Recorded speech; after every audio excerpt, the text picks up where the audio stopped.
Salam alaikum wa rahmatullahi wa barakatuh. Aujourd'hui, je vais vous présenter un exposé sur la physiologie de la vessie. Selon le plan suivant, généralité sur la vessie. Deuxièmement, la situation de la vessie et ses rapports dans le corps. Troisièmement, la structure de la vessie.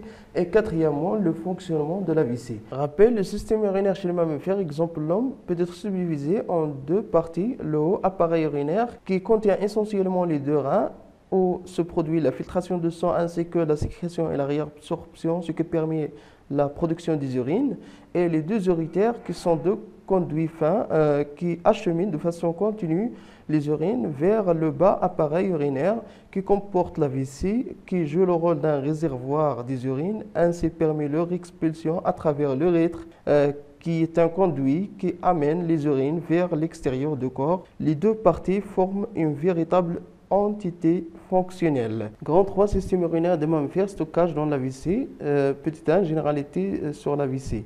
La vessie est un organe musculaire creux, très extensible et élastique, mesure une dizaine de centimètres de long. Sa fonction est un réservoir et lieu de stockage des urines entre les mictions. La forme de la vessie dépend de son état de réplétion.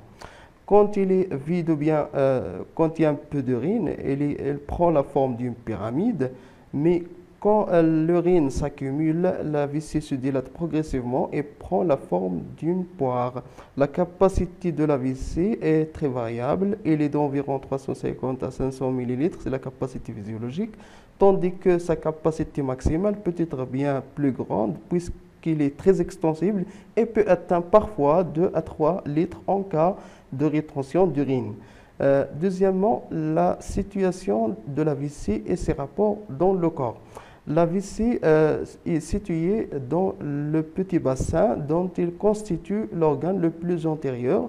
Sa face antérieure répond à la partie basse de la paroi abdominale et aussi à la symphyse pubienne qui est ce tissu-là de cartilage entre les os coxaux. Chez l'homme que chez la femme, la face supérieure de la vessie répond au péritoine qui est la tapice qu'on voit ici chez l'homme schématisé en gris et ici chez la femme schématisé en rouge et à la grande cavité péritoniale.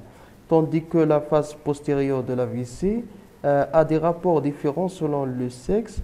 Elle est située chez l'homme devant le rectum. Elles sont séparées par le prolongement du péritoine qu'on appelle cul-de-sac de glace.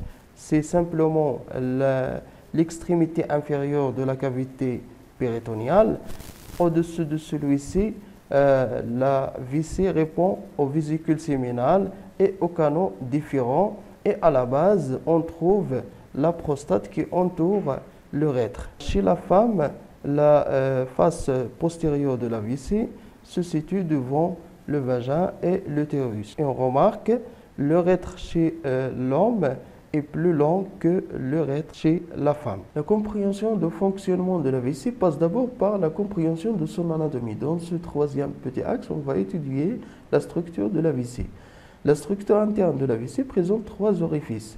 2 orifices latéraux, ceux des urétères, et un médian antérieur, le col vésical, au col de la vessie, appelé aussi col vésico-urétral, car il ouvre la vessie sur l'urètre. Les 3 orifices dessinent un triangle qu'on appelle trigone. L'urètre, qui est un canal conduisant vers l'orifice urinaire, est entouré par 2 muscles circulaires, une lisse au niveau du col vésical, appelé sphincter urétral interne, l'autre strié situé au-dessus de la première, appelé sphincter urétral externe. L'observation microscopique de la paroi de la vessie montre 3 parties majeures. Une muqueuse appelée orutulium, qui est une couche interne plus élastique, non uniforme, une musculeuse lisse appelée détrusor, dont on distingue 3 couches, la moyenne et la plus épaisse, et une adventice,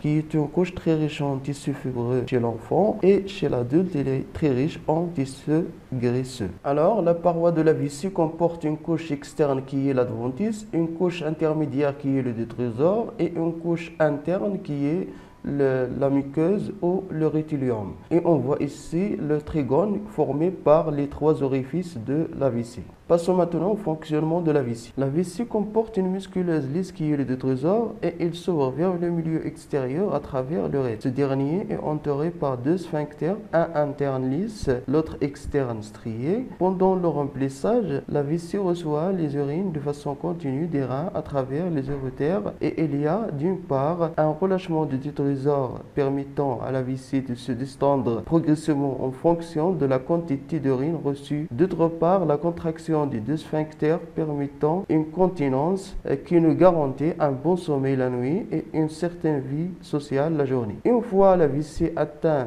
un certain niveau de remplissage critique, environ 300 à 400 ml, le réflexe mictionnel se déclenche pour assurer la vidange qui se fait grâce à la production simultanée de deux phénomènes, la contraction du détrusor et l'ouverture concomitante des sphincters, sans laquelle la contraction du détrusor serait responsable d'un reflux des urines à travers les urétères vers le haut appareil urinaire. Ainsi, la miction normale se caractérise par sa rapidité, son caractère complet où on vide toutes les urines sans laisser les déchets et il se fait selon un régime à basse pression pour protéger le haut appareil urinaire du reflux. Donc la continence urinaire repose sur deux acteurs, un réservoir qui est la vessie et le sphincter urétral interne et externe. Maintenant, comment tout ceci est contrôlé par le système nerveux? La miction, la capacité à évacuer les urines en dehors du corps, est une fonction essentiellement végétative réflexe mais qui subit un contrôle cortical volontaire développé par l'éducation. Il faut dire que le bas appareil urinaire est sous l'influence du système nerveux végétatif et du système volontaire. Le centre sympathique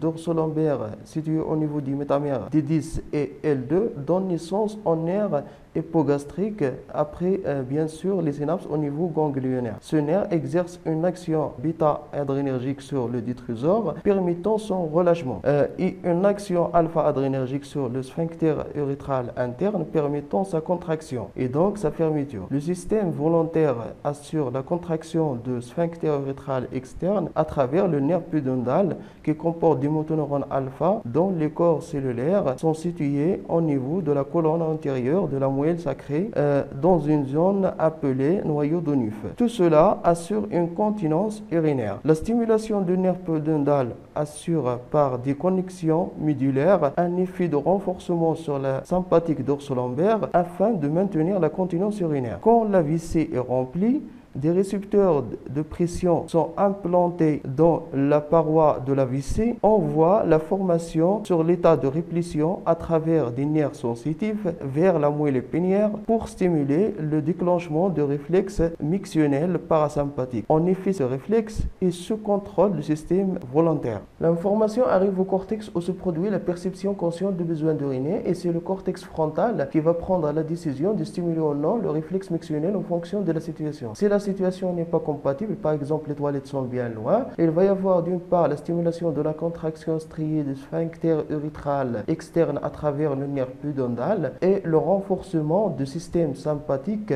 afin de maintenir la continence jusqu'à ce que les conditions le permettent. Si les circonstances sont bien favorables, il va y avoir l'activation du centre parasympathique et sacré situé au niveau du métamère S2 S4 qui est le moteur de vidange de la vessie et l'agit sur le détrusor à travers le nerf pelvien par la stimulation des récepteurs muscariniques de l'acétylcholine. Simultanément, il y a l'inhibition du système sympathique et volontaire afin de permettre le relâchement des sphincters, ce qui provoque la contraction efficace du détrusor, ce qui permet aux urines de s'écoller à travers l'urètre et donc la miction. On appelle la contraction du détrusor associée à un relâchement sphinctérien la synergie vésico-sphinctérienne qui permet une miction physiologique sans risque pour le haut appareil urinaire. Le bas appareil urinaire fonctionne d'une façon cyclique avec la répétition des phases de remplissage et de vidange. Premièrement, la vessie se remplit. Deuxièmement, la vessie à moitié pleine,